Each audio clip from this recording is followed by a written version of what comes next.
Good evening. Good evening, everyone. I'm crazy. I'm Asian. And I'm You're not all rich. And I'm You're not all rich. You're the rich. Hey, wait, where's our champagne? Actually, I just asked. Is that allowed, Milken Institute? Excuse me, everybody else is drinking. That's right. Michelle, you should ask. And then they'll probably bring it up here. So there's a voice of God and a hand of Teresa Wong out there, and we did ask for you. Because if I ask, they won't give it to me. But Michelle asked, so if we can get something We would like up some here. wine, please. Yeah. Thank you. Thank you. White, red? Thank you. Red. See? Red. And remember, we just met, he's the CEO. Well then. Anyway, ladies and gentlemen, thank you for coming this evening. What a wonderful panel we have tonight. It's hard for me to see everyone, but if you can raise your hand if you've seen the film Crazy Rich Asians. Wow. The rest can leave. And the rest of you, for those of you watching this online, I'd say at least half plus. But actually, the film is still rolling out around the world. What an amazing success this phenomenon has been. And so if you haven't seen it, go see it. I've seen it 3 times. Yeah. And I'll probably see it a 4th. But really, what a terrific film. So, you know, the theme of this year's Milken Institute Asia Summit, our global conference in Los Angeles, is really about a world in transition, Asia in transition. And when we think about a changing world, it's hard to think about a world without thinking about the rise of wealth in Asia. And that was the context of a session we did at a global conference in Los Angeles with the author of the 3 books on which this film and maybe 2 more films are based. The first film being Crazy Rich Asians. And so what I'm going to do to start this off is show you 2 quick clips, and then we'll do a quick intro of everyone, and really just have a conversation with us. It'll be very casual and all. So the first clip we're going to show you is a very short snippet of one of the many Milken Institute videos that you can see online. This one was a mic'd up session we did in Los Angeles with the author, Kevin Kwan. And I asked him, so Kevin, what is this book all about? So this was in May before the great phenomenon that we know is now Crazy Rich Asians happened. And so let's listen to what he said to us. Tell us, what is this book, Crazy Rich Asians, all about? Really, it's kind of Downton Abbey in Asia. I wanted to take a framework of looking at a family of extreme wealth and really telling the story of what's happening in Asia now. You know, the fact that over the last century it has risen to become the region of the most powerful economic, might. You know, we were talking earlier, the theme of the Milken Institute Global Conference here in Los Angeles, and also the Milken Institute Asia Summit this September in Singapore, we hope you're there, is really about navigating a world in transition. It's hard to talk about our changing world without talking about the rise of wealth in Asia, right? And so tell us a little bit about your background, and then I want to show a little bit of the clip. But you're from Singapore, you're from the US, you're from Texas. Yeah, tell us about your little I grew up story. in Singapore. I was born in Singapore, and I lived there till I was 11 years old. Okay. And then, very reluctantly, I was sent to Houston, Texas. Singapore, Texas. To continue my schooling, and hated it at first, but grew to love it. And then, when I was 21, I moved to New York, and I've lived there ever since. Wow. Okay. Hey, so is the book and the movie about your life? Are you a crazy rich Asian? I wish. Just crazy or just Asian? Just crazy. Okay. And Asian. And Asian. So you can see the whole interview online. But we used that to introduce the film. And so now let's show you the clip from the film. For those of you who've seen the film, you'll relive how wonderful it is. For others, I hope it really gets you into that theater. So buy a ticket after you see this. Marriage. I think it's about time people met my beautiful girlfriend. Singapore, Colin's wedding. Don't you want to meet my family? The Nick you're dating is Nick Young? Yeah, you guys know them or something? These people aren't just rich, they're crazy rich. Oh, you really should have told me that you're like the Prince William of Asia. That's ridiculous. Much more of a Harry. Mom, this is Rachel Chu. I chose to raise a family. For me, it was a privilege. But for you, you may think it's old-fashioned. You know, I bet if you told her you'd leave Nick for like $1 million, she would write that check. I met a girl, I fell in love, and I want to marry her. You're Nicholas Young. You're untouchable. But Rachel's not. Have you prepped Rachel to face the wolves?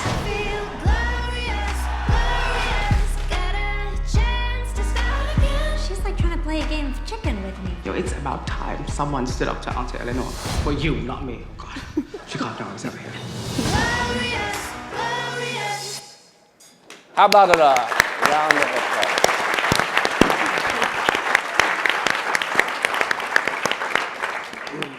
So who do we have up here on stage with us? And so for those of you who've seen the movie, hopefully you recognize three of the great stars of the film. Clearly, Michelle, everyone knows, and we were laughing because...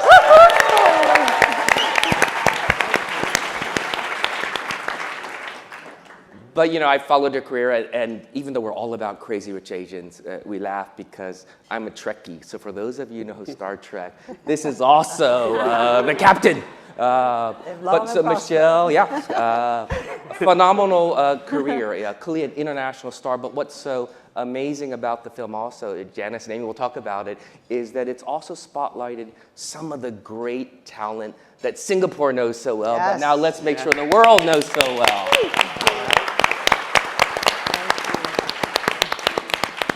So whether you're Felicity, a character, or the evil one, what a great range of roles there were in this film for actors that weren't just Asian American, but also Asian. But how do you make a film happen? It's, you know, as we say at the Milken, you can have a great idea or a great script, but you need the capital, you need the money. And so that's why we're also delighted to have John here from Ivanhoe that really helped put all this together. And I really wanted to begin by talking about how did it get from, you know, Kevin's mind, his idea of that book, onto really our screens. And I want to begin first because for me, one of the best stars of the film, the greatest stars of the film in many ways, was also Singapore. And so I want to first begin with someone from Singapore and tell us, how did you get engaged and involved? What was the process like? Well, I think for you, personally, the first time I heard about the movie was probably when everyone heard about it online. You know, the idea of auditioning for this film that was going to be an all-Asian cast and set in Singapore, and they were asking actors and anyone to audition and submit a YouTube video, whatever, to Warner Brothers. I remember that very well, and a lot of people in Singapore were very, very excited about that because, you know, who wouldn't want a chance to be featured in a Hollywood movie that was going to be about Singaporeans. And I suddenly wanted in on the action, but I went through the way. I had to audition, and after I was, you know, fortunate enough to get the part that I did, John told me a little story about how I almost didn't get the part. I'm like, thanks. I think a different John. Oh, not John Chu's. Yeah, John Chu, the director. Because John Chu. Because apparently I did get the part, but I never heard from them. And it was because I was doing a play at the time that they started filming. And they then weren't sure if I could make the scene. And there is a Bible scene amongst the aunties. And I couldn't make that scene, and that's why I'm not in it. And they were like, well, we kind of still want you in the movie, so we'll just write you right out. And then we'll let you come in on all the other scenes. So I'm like, yes! Oh, I mean, that was like amazing because, you know, you never know. When was that? That was 4 years ago, 3 years ago, or just 2 years ago? What was the whole process that was of just audition? that was just last year. It was so quick, right? It was. I mean, I think shortly after the audition process, especially for the supporting cast, shooting began almost within a few weeks of that. Wow. So tell us about that. How did the film come together? So much further back than 1 year. In 2013, or really in 2011, I started to travel to Singapore. I had a New York-based film company that I was looking for new adventures, somehow find my way to Asia, and Singapore was a revelation to me. Cut to a few years later, I was working with one of the studios, and one of the executives said, listen, I'm going to give you a little tip. There's a manuscript out there called Crazy Rich Asians, and here's the thing, we'll never do it. And I thought, well, why? There's no white people in it. And I'm kidding, I'm kidding, but I'm not kidding. The impetus was, this won't be developed in the studio system. Maybe eventually it will get there, but it won't start there. So I read it, and I'm like, but this is my experience. not a young Asian girl coming to Singapore for the first time, but close. And a lot of the revelations that Rachel had was the experience I was living, landing at the beautiful airport, trying to figure out what this crazy town country was all about. And for me, it was kind of a gift. And I said, I don't understand. How is it not being snatched up by a studio? The good news is 2 terrific producers named Nina Jacobson and Brad Simpson, who make little movies like The Hunger Games and many others. They got it. They figured it out. They were hopeful to also develop this outside the studio system. We had just started a company that was looking for projects like this. We acquired it. Kevin was incredibly gracious to let us acquire it for $1. Wow. But the hope was that he was investing in it also, and it turned out to work. And several years later, and several scripts later, we got to a place where John Chu joined, and eventually ended up making the movie. One small note, though, I met Michelle for the first time soon after we acquired the book in 2014. David Unger, who's here somewhere, a mutual friend, and helps Michelle, said, you guys should talk. And we did, and we started with this, and I hope it's the beginning of a very long relationship. Absolutely. Do you have one? I think we should toast to oh, yes. Crazy Rich. All of you in the audience. To all of you. Let's have a toast to Crazy Rich Asian. What a great team I'm on stage with. Cheers. Thank you. Cheers. Cheers. You all should have seen. I'm sorry. That's okay. Yeah. When we talk about toasting, let me see if I wrote it down. So you should have seen John in the little bar, coffee area upside, busily looking at. If you know films, you go to this site called like Movie Mojo to see the latest box office figures. Because I want to tell people really and give them real numbers like we do at the Milken Institute to substantiate what a phenomenon this has been. So as of September 11th, listen up everyone, as of September 11th, U.S. domestic box office alone, $138 million. What this is 3 weeks, right? 138,659. Yeah, and then foreign so far, and it's still rolling out. I think London, I think this week. Tonight? Another 30 million or so, so already 170 million about. And very interesting, particularly if those of you who are from America, Hollywood dominates so much of the global film industry. This is right now, I think, the 11th most successful romantic comedy ever. And I think it's going to make it to the top 3. So congratulations to you all. Amy. Yes. So I don't want to give away too much of the film, but you're kind of the mean one in some ways. But as I thought about, for a reason. I thought about when I was introducing her that in a way it's not mean. It's everyone is looking at it from their own perspective. Correct. Right? We're fighting for our families as Asians do, right? And so it's interesting, and I think that's why also the film has been so successful. It's not an Asian story, though clearly it is. It resonates with families all around the world. Tell us about how you got engaged and involved with the film. Well, for me, interestingly enough, when I was asked to audition for this movie, I had no clue. Crazy Rich Asians and stuff like that. I was actually helping a fellow actor audition for the role of Michael for this movie. And at that time of my life, too, I was wanting to get my foot out of the acting industry and just focusing on drama education for special needs, which was really growing, the company that I'm running with my husband. So that was where I was at.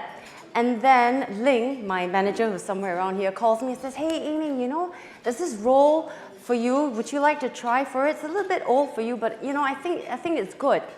And so it was the role of Jacqueline. And I was still thinking about it, and my son goes, Mommy, I think you should just go.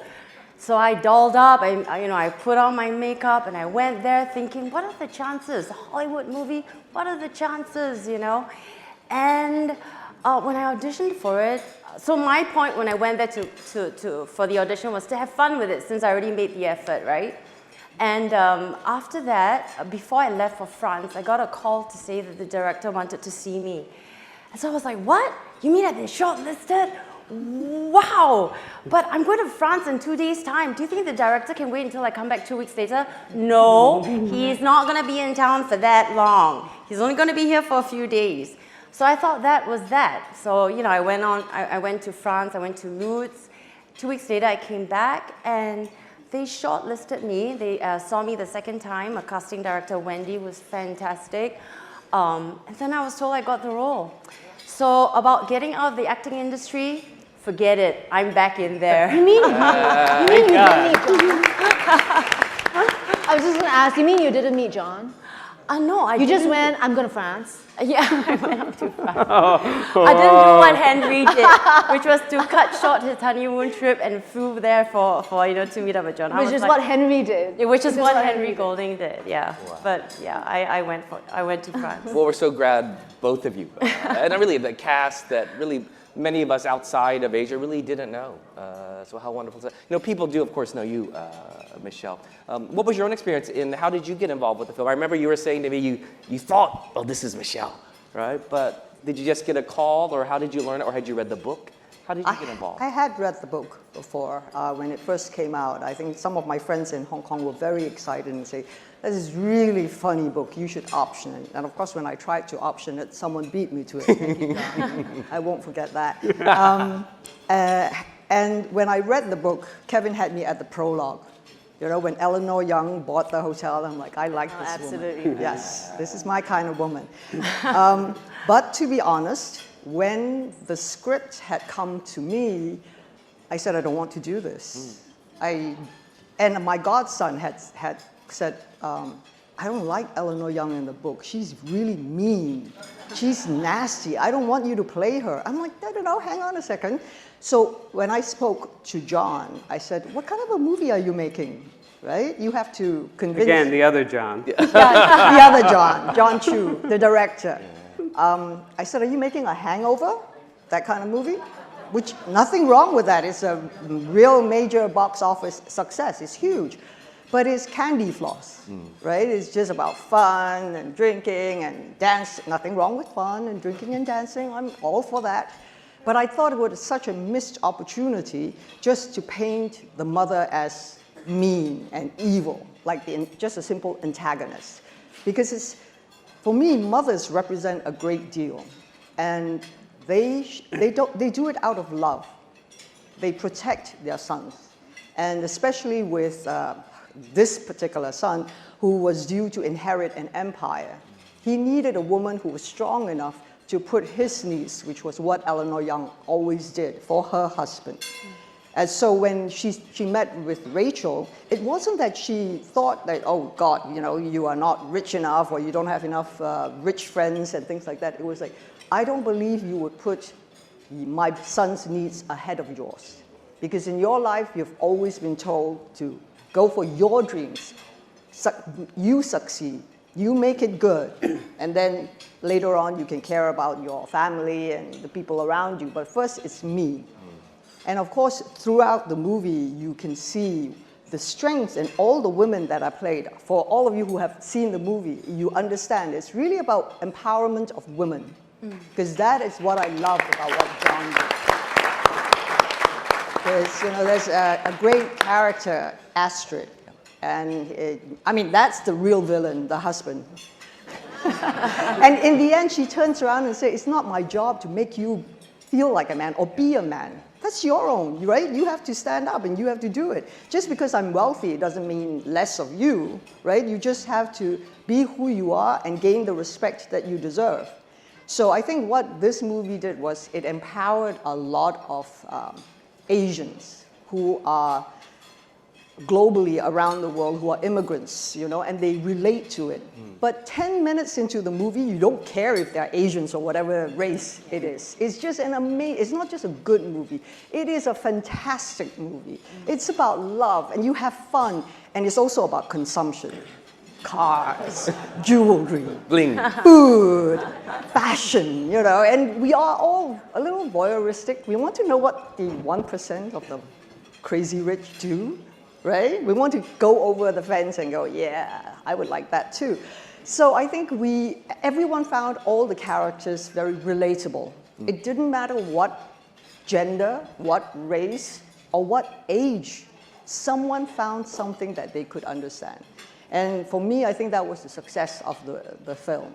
Because God forbid, we did not do well. Yeah. So much was riding on it. On Monday, when we received the box office, I got off my knees and said, thank you. Gee, because, otherwise we would have been thrown back. And, there were other movies, other TV shows that were sitting on the sideline waiting. Okay, well, if it's not successful, just goes to show nobody wants to watch Asian who is a leading actor or actress. But I think this has opened the door for storytellers. Not just us actors, but behind the scenes, that the audience, all of you, want to hear all these stories and to be told by the people who have been in there or living it and understand it a lot better. So, whether it's going to be a watershed moment, history will tell, right? And I hope that this is just the beginning. The door has opened, and a lot of people will have the opportunity to tell their stories now. Absolutely. So thank you, John. You did Thank pretty you. good. I do want to expand upon one comment that Michelle made. First of all, my heart did drop somewhere early on, well before we started shooting, when Michelle very rightly pointed out some of these very severe deficiencies in the telling, all correctable, as we see. But there was a moment of wow, that's an insight that we have to take notice of.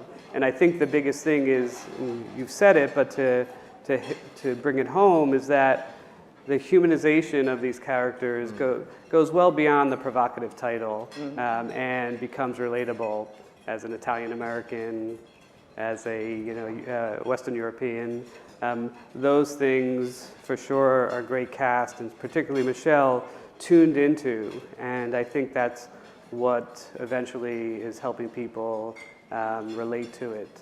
And I think that is truly the result of the creative side, John and Michelle and the other actors, not standing for anything but getting it right. And that I do applaud these great actors and everybody else, and for sure John Chu and Warner Brothers, who kind of just let us go and just trusted that they had already made the leap.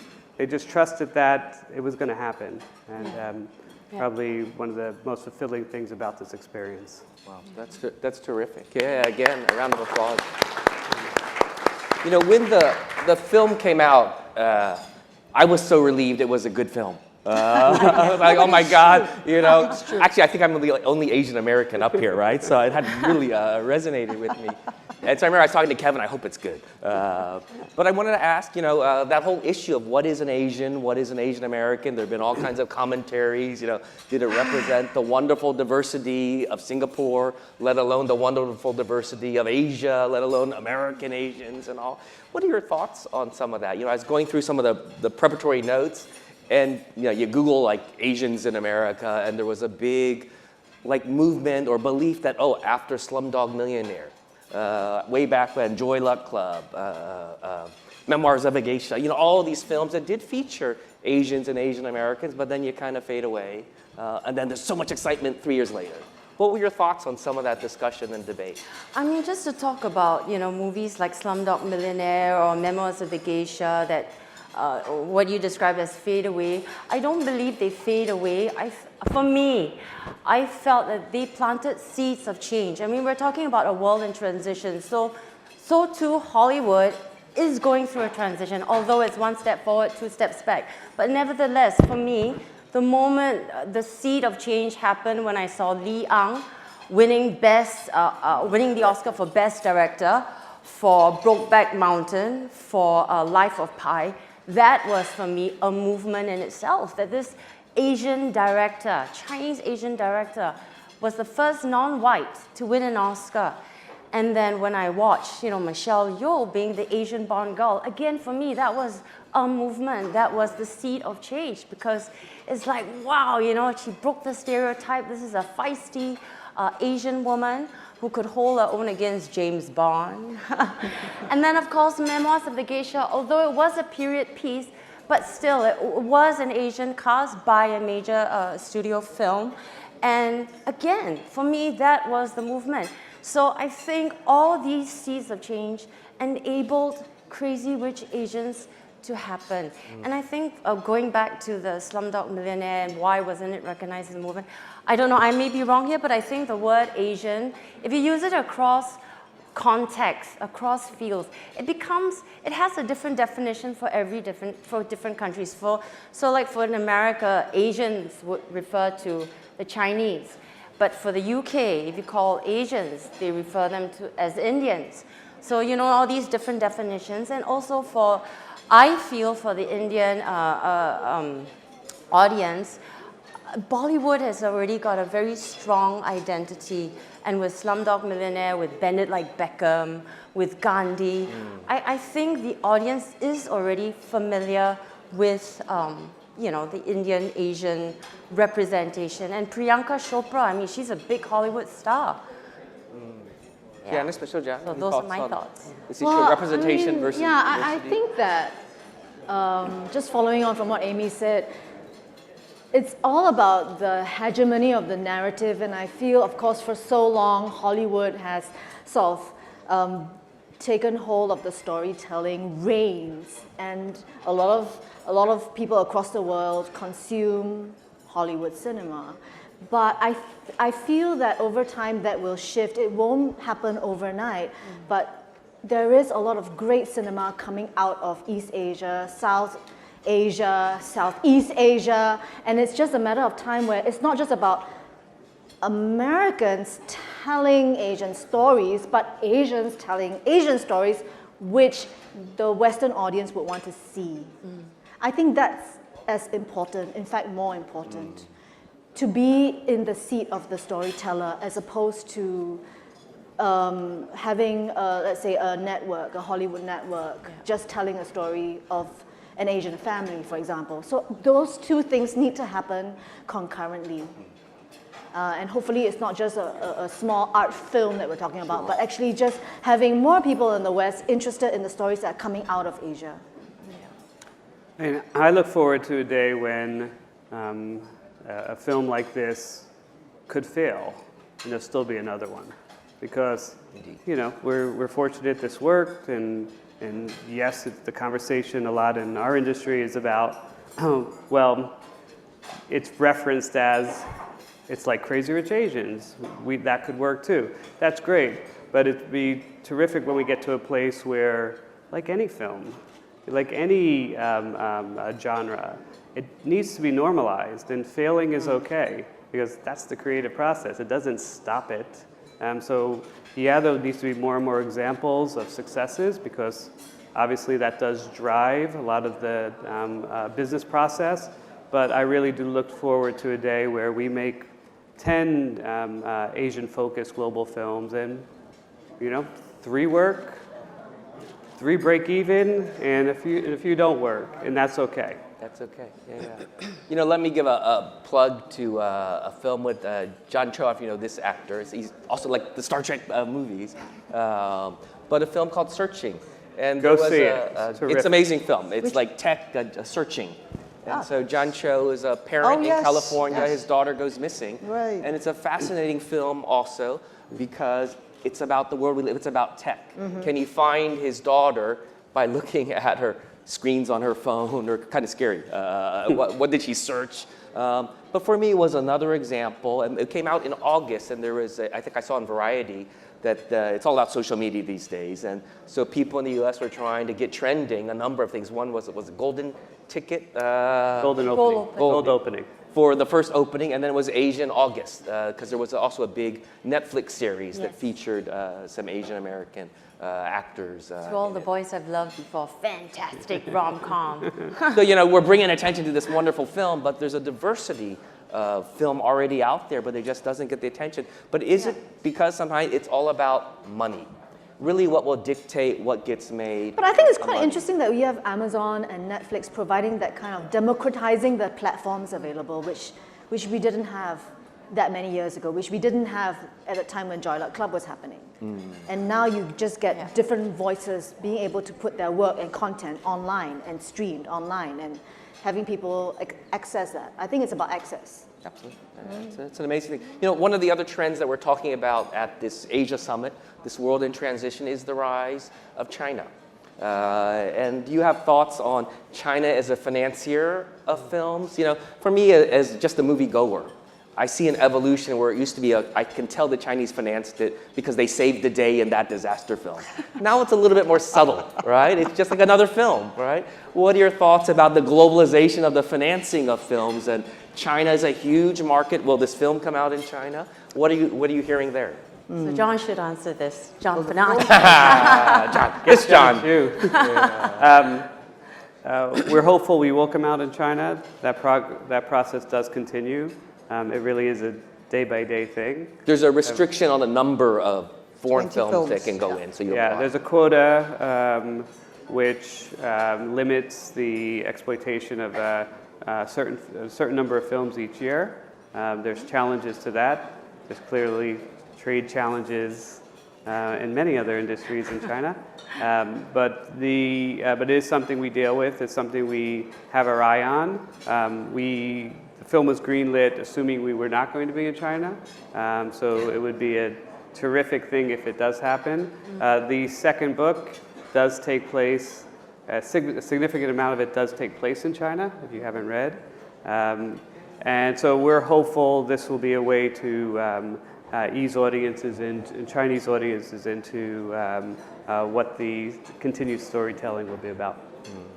Thoughts about China's role in this global film industry of ours? We know that in 2020, by 2020, China is going to take over America in box office. Add that last part in box office in terms of tickets Look, sold. Maybe I'm cynical, but at the end of the day, everybody has to count the bottom line, right? Absolutely. I mean, it is a business, and it has to be done like a business. And China is investing, as you've seen in the last few years, they've invested and they've acquired some big companies in America. But that doesn't immediately give you the way and know-how of making a good movie. It's a process, because America has been at it for the last 100 and something years. And in Asia and in China especially, it's just really opened up in the last 15 years. And I think it's come to a point where we say we love Zhang Yimou and Chen Kaige and all that. But China is not just about the peasant life and all this. It's like, the African Americans going, I don't want to see myself as a slave anymore. Please, come on. We're today as well. And I think for the younger generation, this is very empowering. This is very important that they're included as being relevant today, as a player today, as a young leader, as a possibility to be a Star Trek captain or astronaut or something like this, so they can see themselves on the big screen and go, see, I can do it too. And I think that's very important. I think China has been trying to catch up so far. It doesn't always work. It doesn't mean that if you put a very bankable, hotshot Caucasian big star, the movie is going to do well, right? So why don't you give the others a chance to play as well? So with the Chinese market so big, that opens up much more possibilities of storytellers from behind the scenes. There are many stories that we all could engage in and want to see. And I think with the social internet and all that, you click on and you're in another world. And with Crazy Rich Asians, that's what it's done. You want to book your ticket and come to Singapore because it just looks so fabulous. Absolutely. You want to travel. It's no longer in the past where you go, I'll just watch National Geographic or somebody else can go and travel. I want to experience it. And I think that's how the world globally is changing. And China, 120 million travel outside of China every year, but they go back to China. Yeah. So that must be saying a lot, right? Absolutely. I do think the pace of which China is becoming, there's been great filmmakers in China for obviously years and years. A little bit of how I got interested in Asian cinema, for sure, some of the great Chinese directors. But if you look at how rapid the expansion has been since I've started working here in 2011, and I believe the statistic remains somewhat consistent, maybe it's dropped off a bit, 22 screens a day have been coming online, including Saturday and Sunday, every day in China. The immersion of cinema is increasing so quickly, and they haven't even gotten close to what the penetration is in the US. I think they're at 60,000 screens now, where there's 50,000 in the US, and compare the populations, there's a lot more to go. The second, third, fourth tier cities, many cities with 10 million people have a handful of theaters, so there's much more room. I think what's going to happen is they're going to catch up on telling stories that travel. It's one of the things that is limiting, not that they need it from their box office, but is limiting the world appreciating Chinese stories, is they're not yet traveling. You have a film like Wolf Warrior 2, which made $900 million in China and $50,000 in the US. That's going to change. And not to bring it full circle, but I think a film like Crazy Rich Asians, which again normalizes the idea of Asian faces in globally recognized films, is a big step. And one of the things I'm hoping during the process of getting Crazy Rich Asians in is recognized. And the better we do around the world, my hope is that the regulatory boards see that and see this as an investment in their own industry. Amy or Janice, as we think about opportunities that this film might open up, or that China's involvement in the global film industry, what are your hopes? What are you seeing after this? What are your, hopefully next step, or just going back to our regular old Asian life versus what's next after Crazy Rich Asians? Well, I mean, I'm really hoping that it's, it would be great if this is the tipping point. It'd be great if this is the tipping point. Yeah, if this is the tipping point, and that it would open a lot more doors, not just for Asian actors in Hollywood, but also people who want to tell stories and people who just have a yes rather than a no, who gets their pitch put at the top of the pile rather than at the bottom. And I think for some of the cast in the Crazy Rich Asians, I think we already feel that happening. Where I think people like Gemma Chan, Chris Pang, Henry Golding, already what would normally be a closed door is now semi-open, fully opened, and this is just the beginning. That's how I feel, and I'm hoping that, as John Chu says, it's a movement towards something better and more open, and not just a film that happened to be successful at the box office. Yeah. I mean, what I love, what this film has done for Singapore is to brand Singapore. There's a general awareness of Singapore. I think there's still some corners in the world where they think Singapore is this hick ulu place, or a hick town, or in where China. English or in China, in China, where we don't speak English as our first language. I mean, I got that a lot when I was studying in a boarding school in Switzerland, like 30 years ago. I was trying to make my age younger. 30 years ago, and I think a lot of that mindset still kind of remains. So I'm really hoping that this film really opens up the general awareness of Singapore as a sophisticated, modern country. It's multicultural, which is not so much captured in the movie, but come here and you discover more. And we have really talented talents, i.e. one there and one here. Absolutely. Of course, Michelle as well. Yeah. And in the past, for the past like 20 years, there have been a lot of, I have to admit, there have been a lot of co-productions. So I've been involved in co-productions with a French production company, Déjà Vu. I've also been involved in a co-production with a German company, Yellow Birds. So they come to Singapore, they shoot, and they also shoot around the region. And here's hoping to much, much more, because we have the facilities, we have the infrastructure, and we have the talent. So there. Here, here. And our Milken Institute, where we have the capital. So this is not just a think tank, this is an action tank. So looking forward to see what comes out of this panel. Hey, is it too early to talk about the Oscars? There was going to be this popular film category. I don't know what happened to that one. They're delaying that. But for me, again, you got to see this film. The music, of course, the actors, but the screenplay, the writing is amazing too, because it builds in a way, combines elements of the book, and it's really fantastic in many categories. I nominate all 3 women on the panel tonight.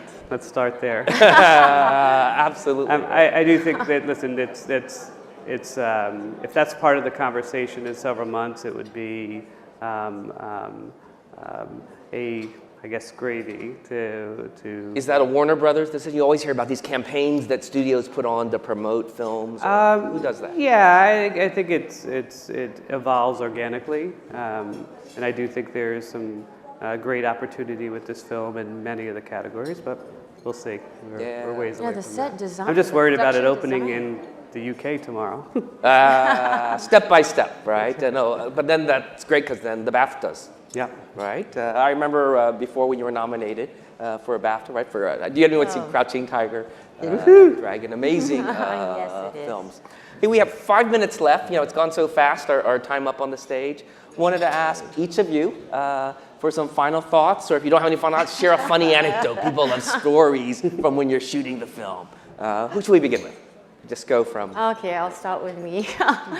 So the amazing thing on my first day on the set of Crazy Rich Asians, besides being having a Hollywood director, you know, giving me directions, and my heart was beating like really fast, I had to do a scene with my idol, Michelle Yeoh, who was sitting right there. And so before every take, I was saying a prayer, please, please, don't let me flub my line. Don't let me flub my line. Let her see that I'm a capable actress, okay? Okay. So that was my little anecdote to share. And what she was really great, though, really gracious and funny. She made us all feel really at home. So thank you for that. Which scene was that? When I see the film my 4th time. What scene was that? That's the Bible study scene. So I will think differently when I watch that one.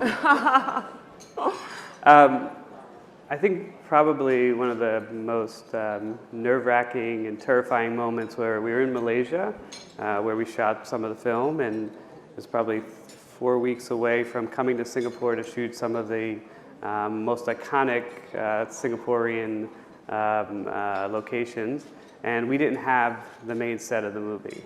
Didn't exist. We didn't have a place to shoot, we didn't have a place to design, and we were in 2 in the morning, and we're eating lunch because that's what happens on our schedule, and I was like, wow, someone's got to know how we could get into Gardens by the Bay. And it quickly resonated through the crew, and it's like, you got to talk to Janice. I'm like, okay. And it turns out Janice was extremely helpful, along with her husband, to help navigate Lionel's over there, our former tourism minister.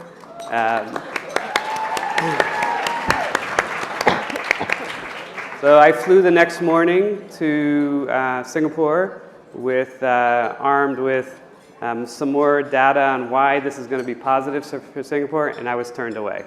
I came back to Malaysia, I'm like, okay, that didn't work. So the next round, we made a video. And John Chu cut together some of the footage we had. Michelle was nice enough to give us a tour into the life of the film. I came back to the Gardens by the Bay management, and they looked at it like, that's great. They turned us away. The 3rd time, I came back, and I was desperate, and I had finally, with some tutoring, understood that it's hard to get a yes sometimes, but I just wasn't going to take a no. And eventually, we decided to shoot on the day where they were celebrating the 5th year of Gardens by the Bay, which was insane. There was a video show going on, and they came to us, all set, we were in, and said, here, one thing. 5 times a night, you have to stop shooting, move away so that the crowds could come in, watch the video presentation. I'm like, are you crazy? We're bringing 400 people in here. It's not going to happen. But we did. And it happened, and when you see the movie, you'll see what looks seamless, but took quite some time. So John, don't give up on Singapore yet, okay? This That's is right. one of those things we need to iron out. Michelle, or you want to final thought or an interesting story? Yeah, I mean, I just want to add on to John Panotti's story about Gardens by the Bay. And sometimes when you're making a movie, it's no different from going into a project that you have and sort of like a foggy image of. And I think at that time, we just had some trouble getting on board the people we needed, including Singapore Airlines, whether it's Gardens by the Bay, people who didn't understand what this movie was going to be about and the impact of a movie like that. And I remember John Chu, the director, showing us a 10-minute sizzler of the film in KL.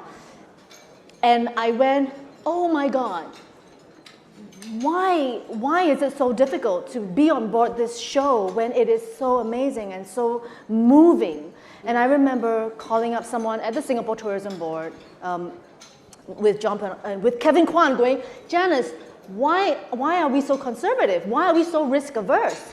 And I'm just telling them, it is a great movie. It's going to be wonderful. And if we miss this opportunity, we are going to really regret it. Yeah. And I think I'm glad that we persisted, John, because it finally sunk in and it was finally heard. And when I watch the movie now and I see the scenes of Singapore, the skyline, when I see gardens, when I see chimes, I am so proud. I'm so proud. Or Singapore. Of Singapore. I think we all are. So basically, for those who have not seen Crazy Rich Asians, you are missing out. So I suggest you quickly go to the cinemas. And for those who have seen it, maybe See you want it to watch again. it It gets better, right? The It second gets time. better because you see the nuances and all. Hey, we have to wrap up, so I want to thank our panel. Thank you, Thank you, Thank you. It's been cast, such the a pleasure. producer, director, writer, everyone out there, and for all the Singaporeans that were involved in the film. Thank you. And let's have one more. So thank you, cast, and because of Michelle, we have a way to toast. So thank you. Cheers. Cheers, everybody. Good health, everyone. Cheers. Gambe.